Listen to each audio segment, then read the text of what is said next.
Salut vous tous, je réponds au nom de Belize. Je suis avec mes collègues Charles et Enoch. Nous sommes ici pour présenter notre projet qui est intitulé Système d'évitement des accidents liés au gaz et à l'incendie. Pour la conception de ce système d'évitement des accidents liés au gaz et à l'incendie, nous utilisons beaucoup des applications, mais nous préférons d'utiliser des applications seulement comme Arduino Uno et Proteus. Pour construire ce système, on a utilisé des différents matériels qui sont constitués dans le Proteus comme suit. On a un appareil, un premier matériel qui est essentiel, appelé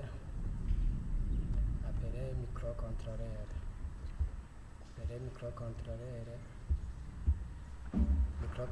Ici c'est microcontrôleur.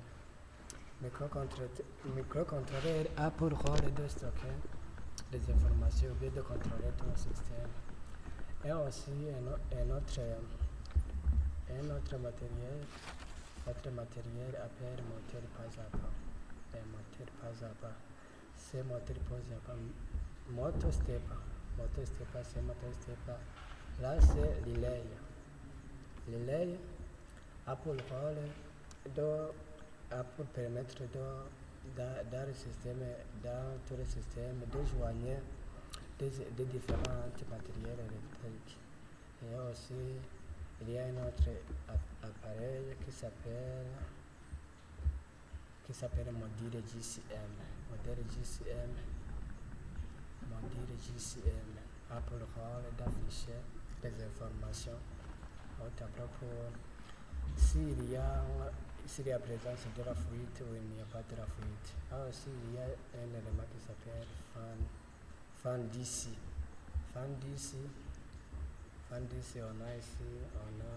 Pour montrer fan DC a pour rôle, là c'est fan DC c'est le ventilateur.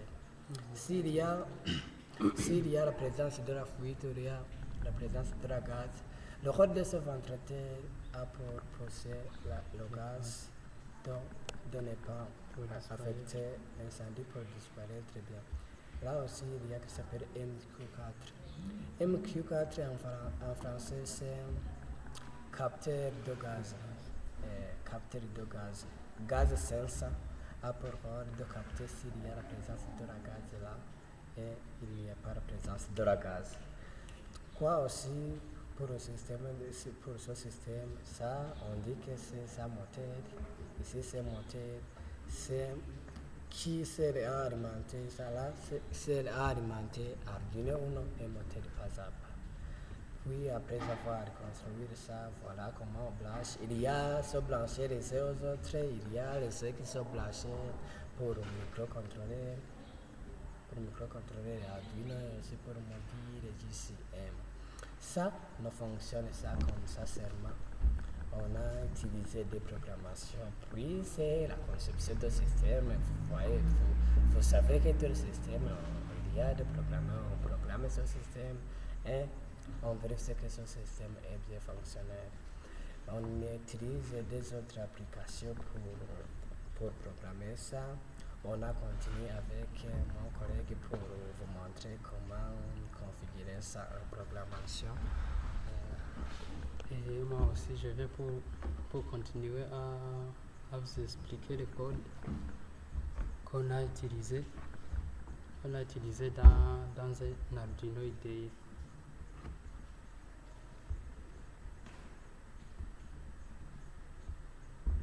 Voilà le code. Dans ce code, pour la première code, c'est include step qui est le rôle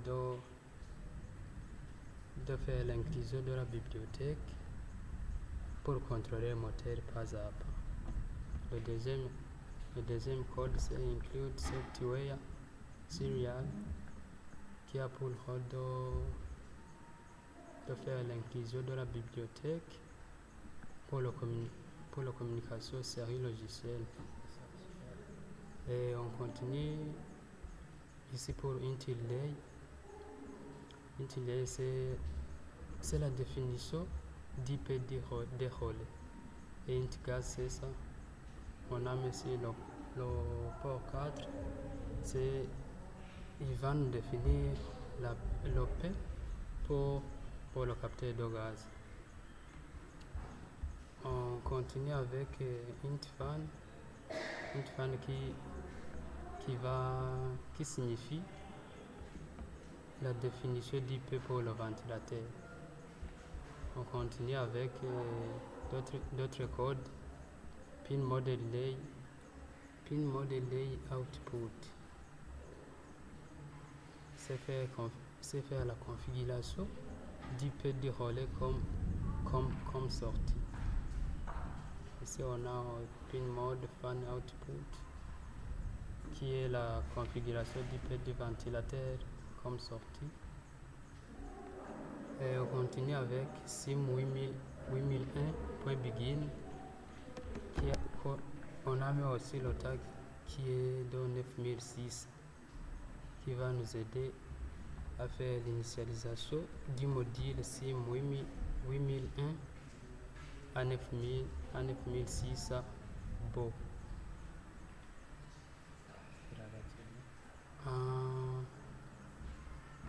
Pour plus se terminer notre code,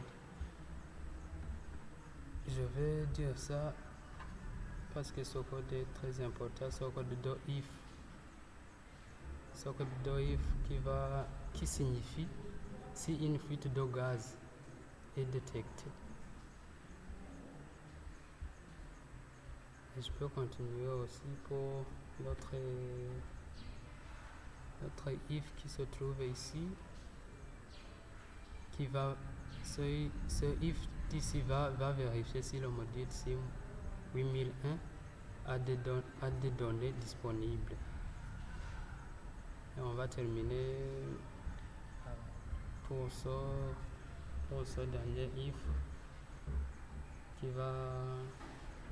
qui signifie si aucune fuite de gaz n'est détectée.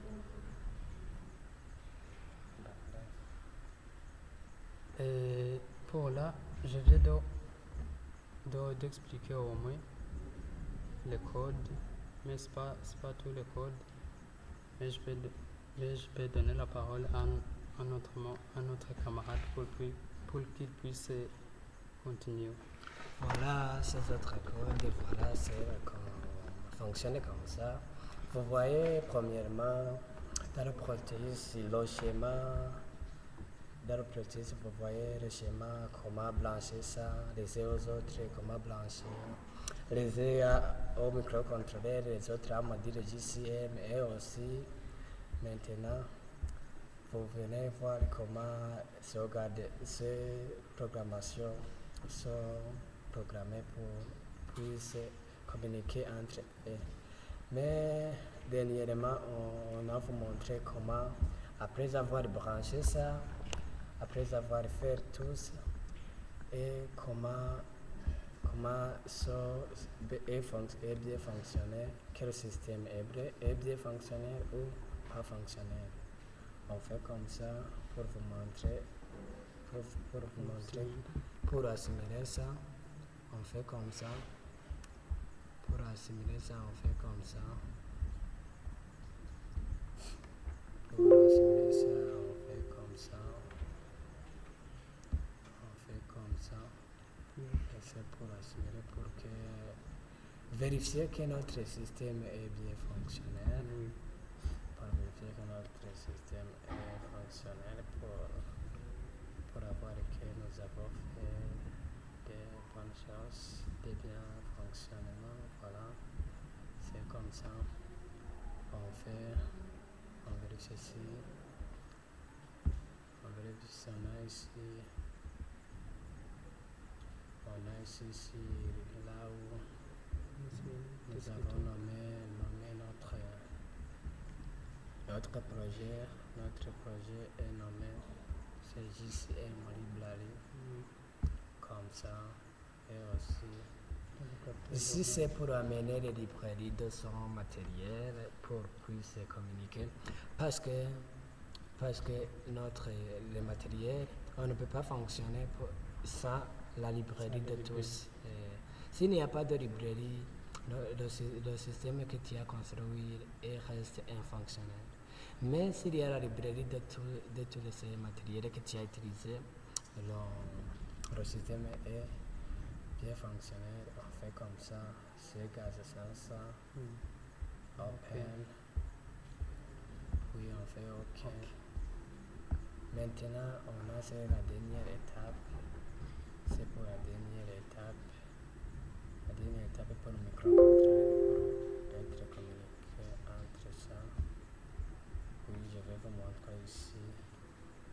Je vais réduire ça pour avoir bien. Je vais réduire ça pour bien voir ça, comment bien fonctionner. Oui, ici, je préfère que vous tous vous fassiez bien. Je préfère que vous tous voyez bien ici. Comment on va Comment on va assimiler. Pour assimiler ça, on fait comme ça. On fait comme ça. C'est comme ça. C'est la fenêtre qu'on a parlé. Ça, c'est la fenêtre qu'on a parlé. S'il y a la présence de la gaz, ou il y a la présence de l'huile, il n'y a pas la présence de la fuite. On va comme ça. On commence. On a attendu le processus. On a attendu le processus.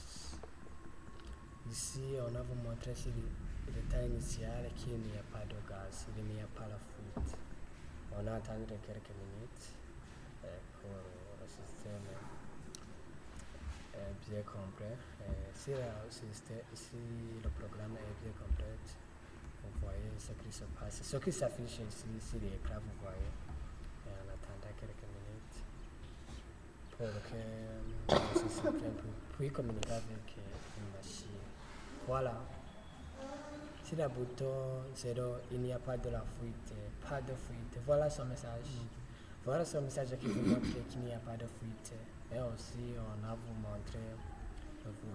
montrer que s'il y a la présence de la fuite, ce qui se passera, c'est que notre système est à l'état 1. Si notre système est à l'état 1, on a vous dire que si à l'état 1, on a attendre sur l'affichage pour qu'il y ait la présence de la gaz là, dans ce zone. On a attendre quelques minutes puisque le système est bien complet. On a attendu quelques minutes. On a attendu tous. Attendre. Le rôle de ce tableau d'affichage a pour communiquer avec celui qui est en rapport, qui est le rôle de maintenir et de réparer ça pour montrer la signal qu'il y a une panne ou bien qu'il y a la gaz, qu'il y a la fuite de la gaz ou bien qu'il n'y a pas la fuite de la gaz. On attendait le message jusqu'à maintenant, il attendait le message, mais vous voyez que notre système est fonctionné. Voilà ce ventilateur qui fait le rôle de ventiler le gaz pour éviter qu'il n'a pas à détruire dans toutes les zones. Voilà le moteur pas à pas. Et voilà aussi le message qui dit il y a une fuite de gaz. Et voilà le message. Et oui, avec le moteur, pour arrêter ce système, on fait comme ça. Voilà. Vous voyez que notre projet est bien fonctionnel. Il est fonctionnel, il montre qu'il y a la gaz, bien qu'il n'y a pas de fuite de gaz. Pour vous tous, avec mon collègue, vous surtout que vous voyez que nous avons construit un bon projet. Au revoir à vous tous.